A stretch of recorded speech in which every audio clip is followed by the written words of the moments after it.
Kabbalah and the psychology of the soul, taught by Rabbi Tzion Krasnianski.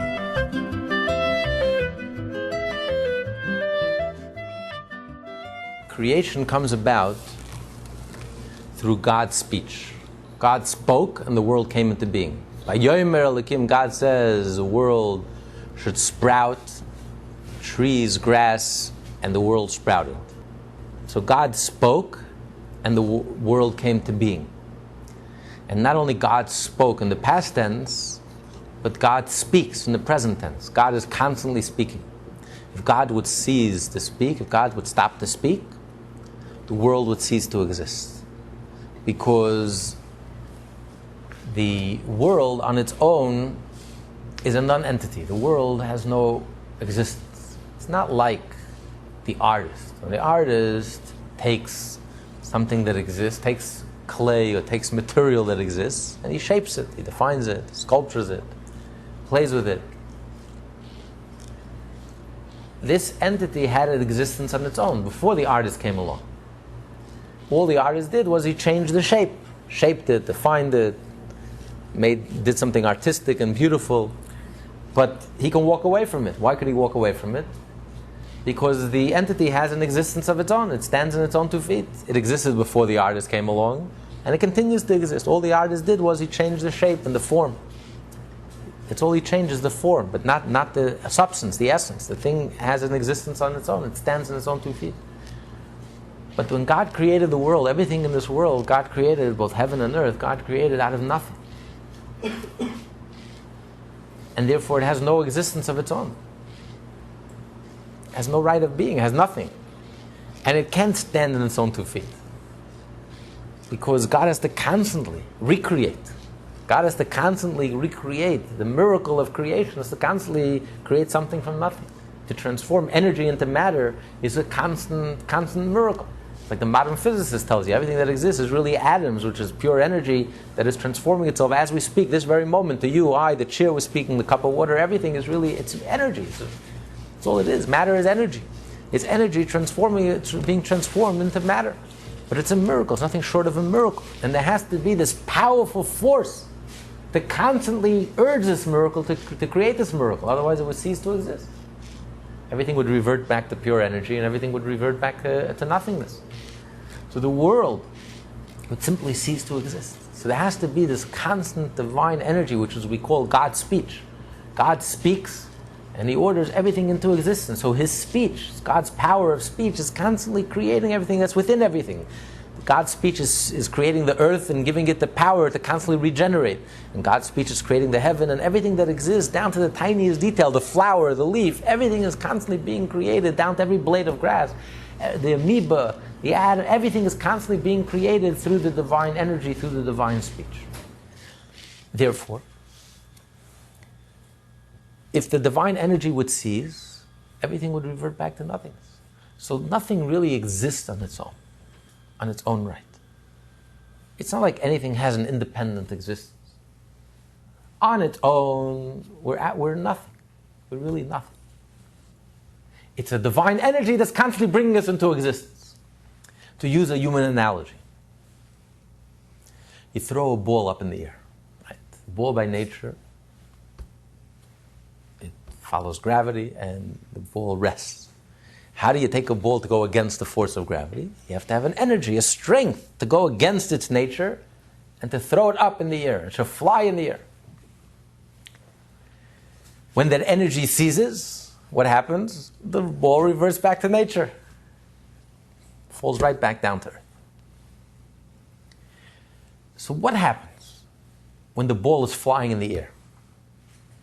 Has the ball become a flying object? Has the ball changed and been transformed into a flying object? No. The ball is a stationary object. It's the energy that's pushing the ball.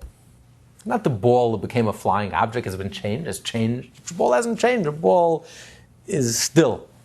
The rock is still. It doesn't move. It's an unmovable object. It doesn't move. It doesn't budge. But you have this force, this energy that's pushing it.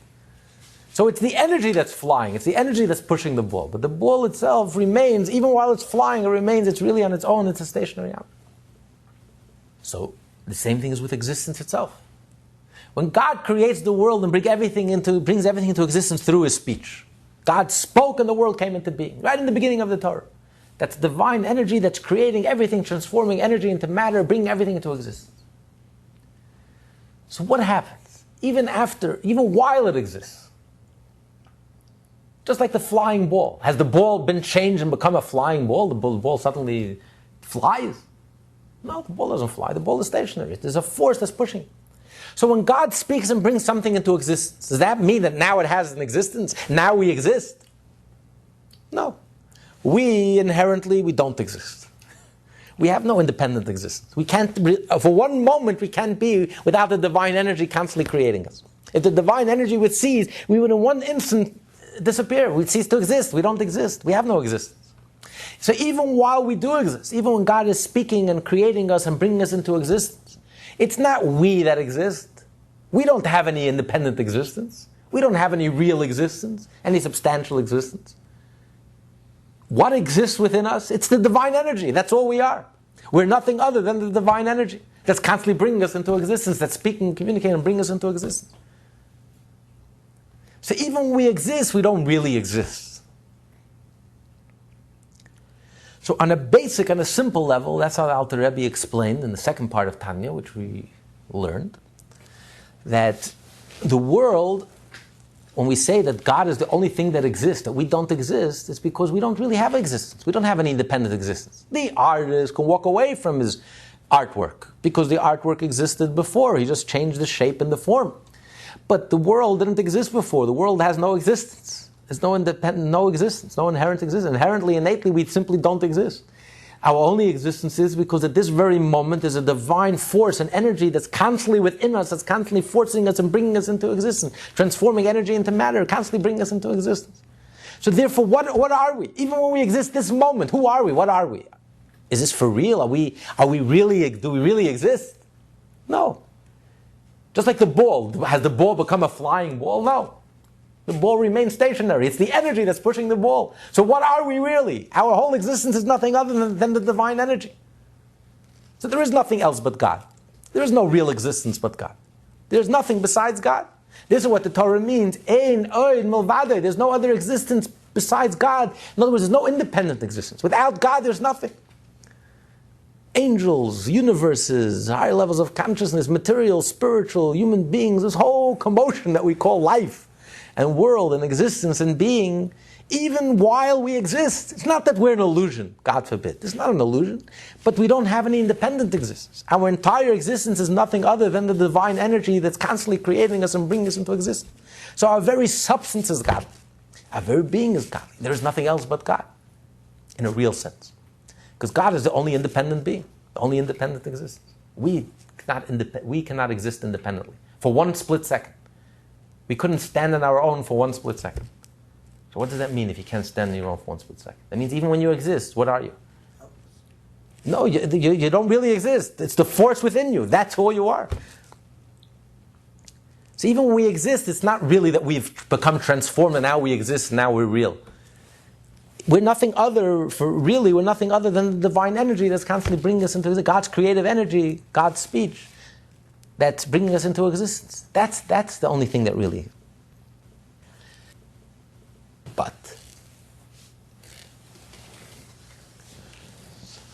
But Alter Rebbe here goes a lot deeper than that.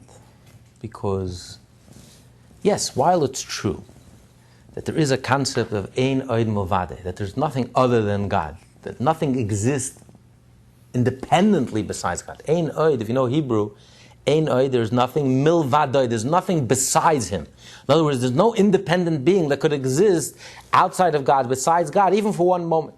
Therefore, our existence is not really existence. Even when we exist, it's the energy within us that's bringing us into existence. That's really what we're all about. Okay, so true. There's no independent existence besides God.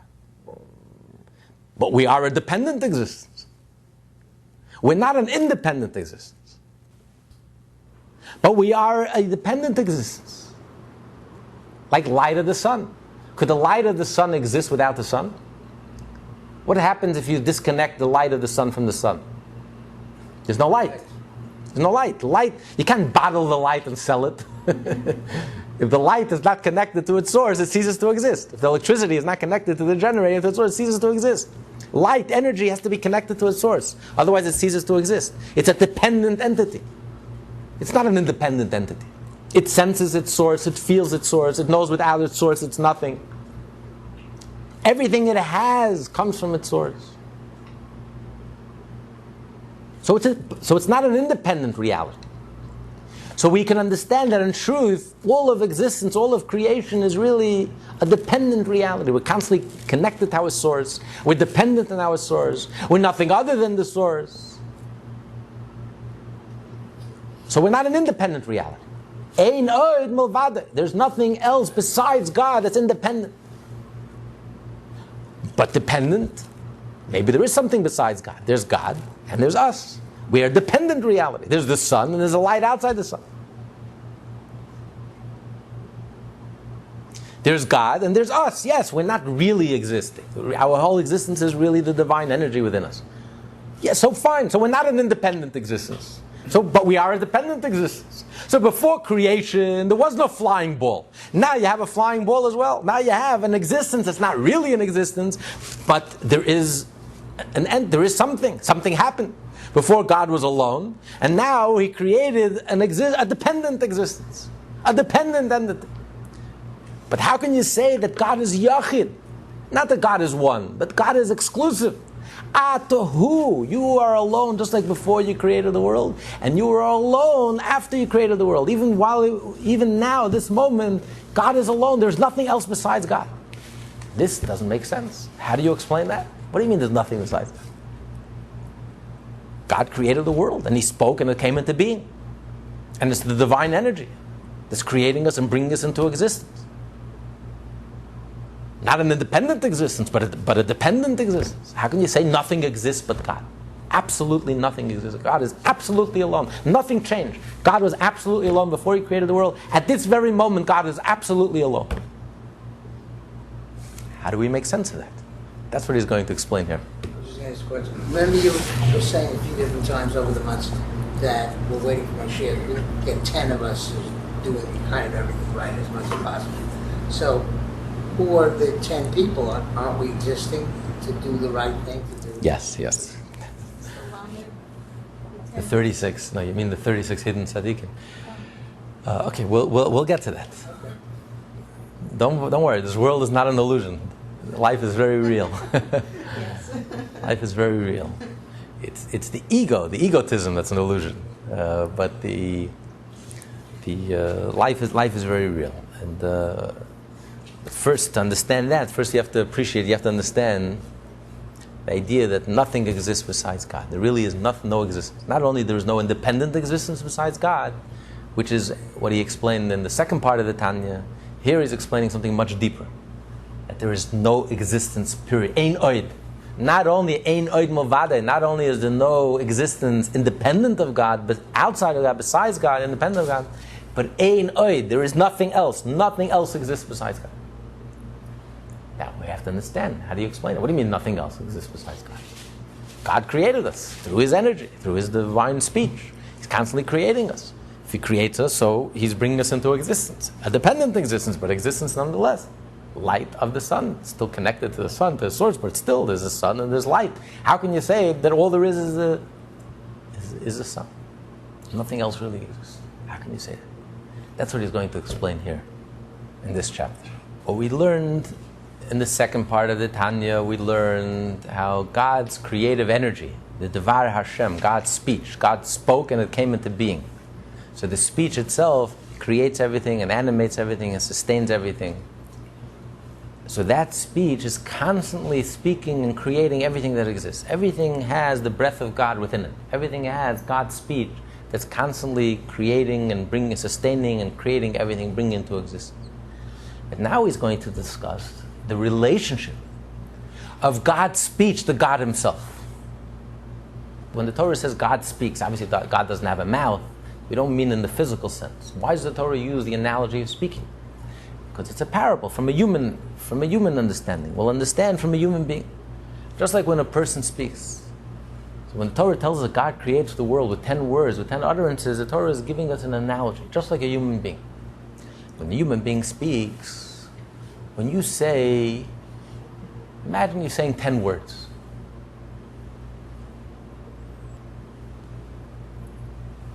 What significance do these 10 words have in comparison to you, the person who's speaking these 10 words?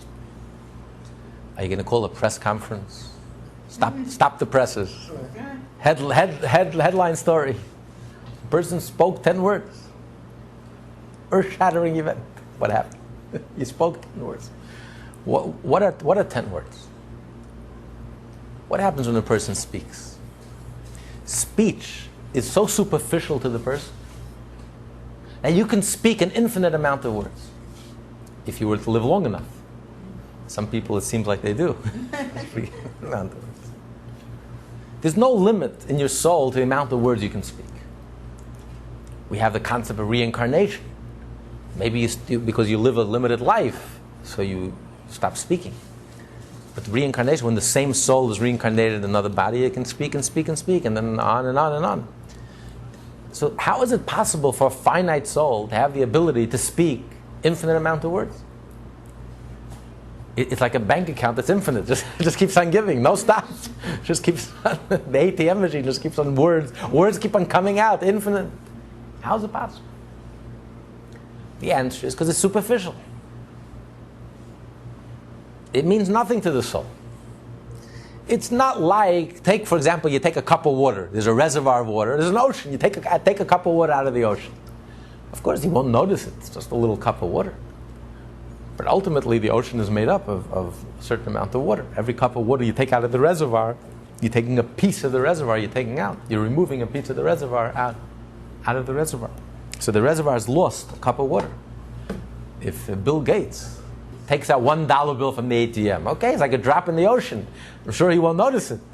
But eventually, if you stand there for many years, every minute constantly taking out a $1 bill, eventually he's going to start depleting his account, because ultimately it's 68 billion is made up of dollar bills. So it's a drop in the ocean, but you're taking something of the substance itself and you're removing it.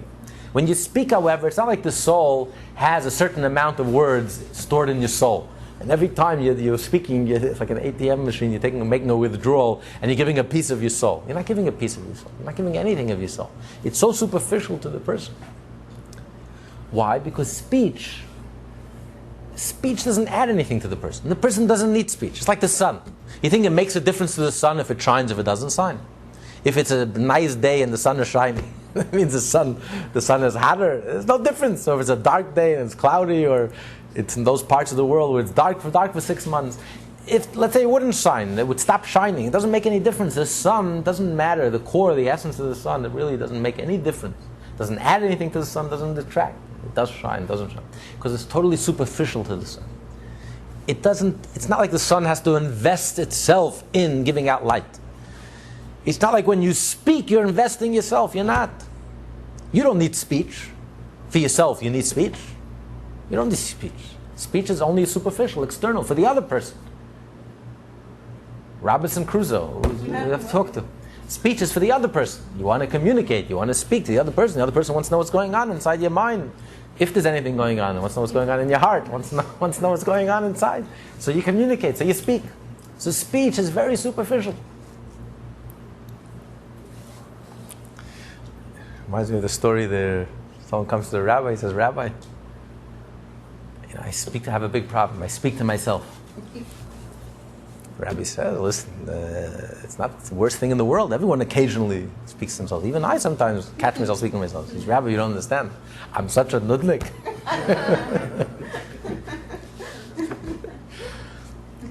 But the speech is for the other person. It's not for yourself.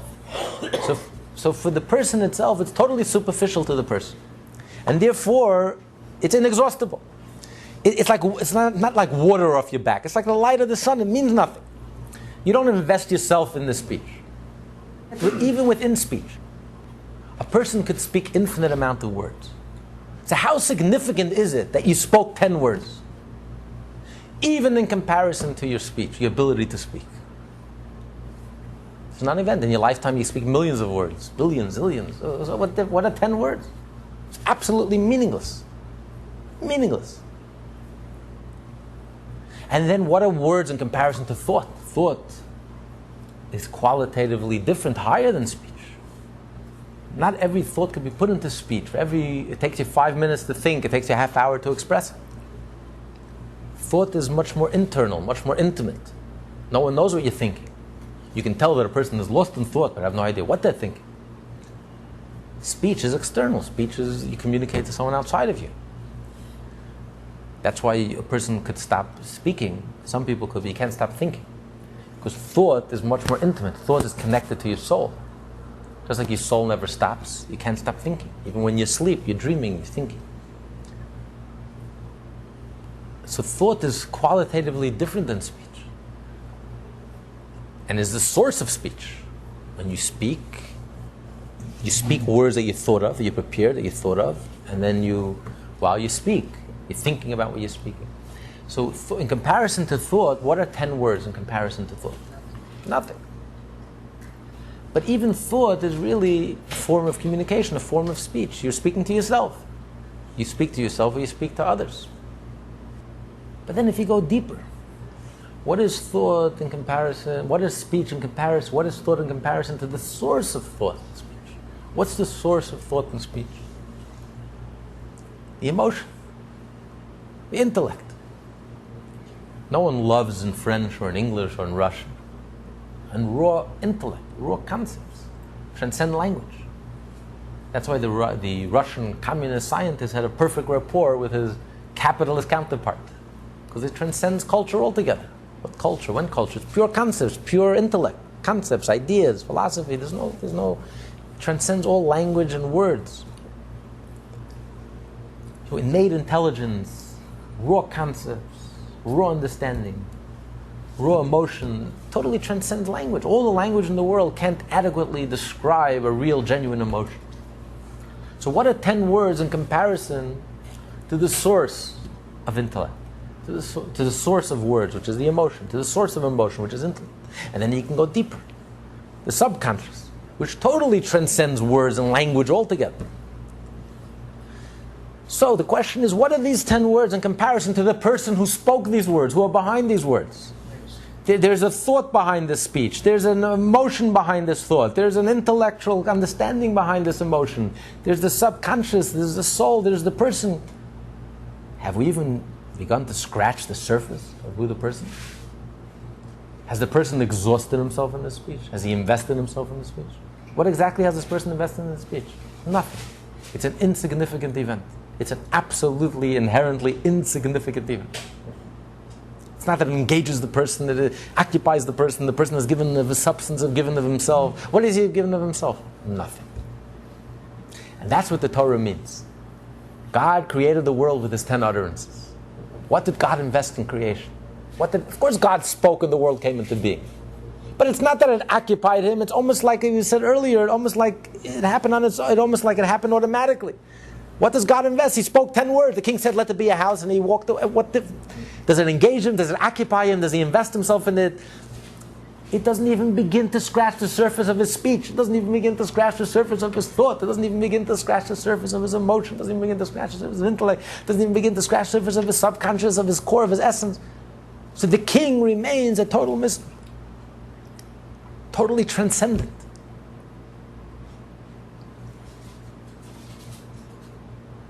And that's what the Torah means.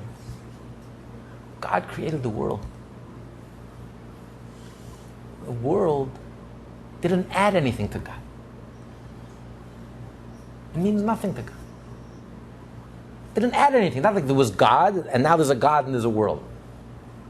What is the world? It's God's speech. Where is God's speech? Within God. When within God, it doesn't add anything to God. It means nothing to God. It's a non-event. It's a non-entity. It's insignificant.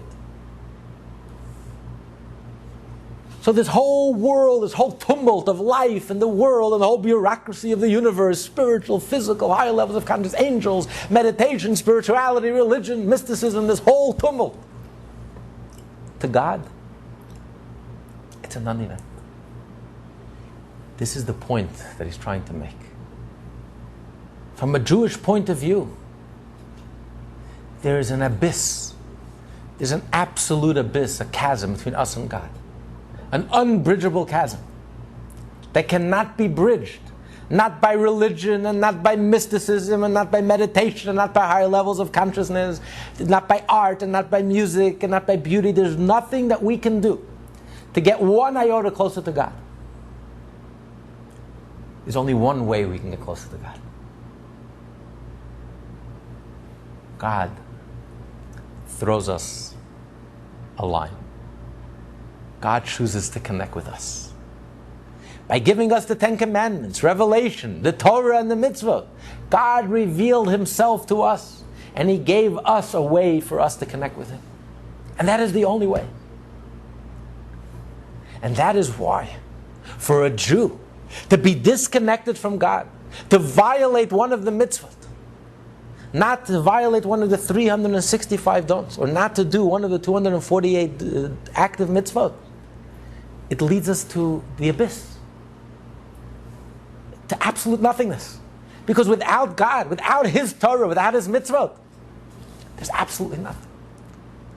And that's why for a Jew is ready to sacrifice his life, just like a Jew is ready to sacrifice his life, not to worship idols. A Jew is really ready to sacrifice his life, to do Torah and mitzvah, to live a Jewish life, not to die for God, but to live a godly life, to live a Jewish life, in our daily life, on a daily basis. In thought, speech, and action, 24/7, to lead a Jewish life, to follow the Jewish way of life, to learn the Torah, to do the mitzvah, day in, day out, 24/7.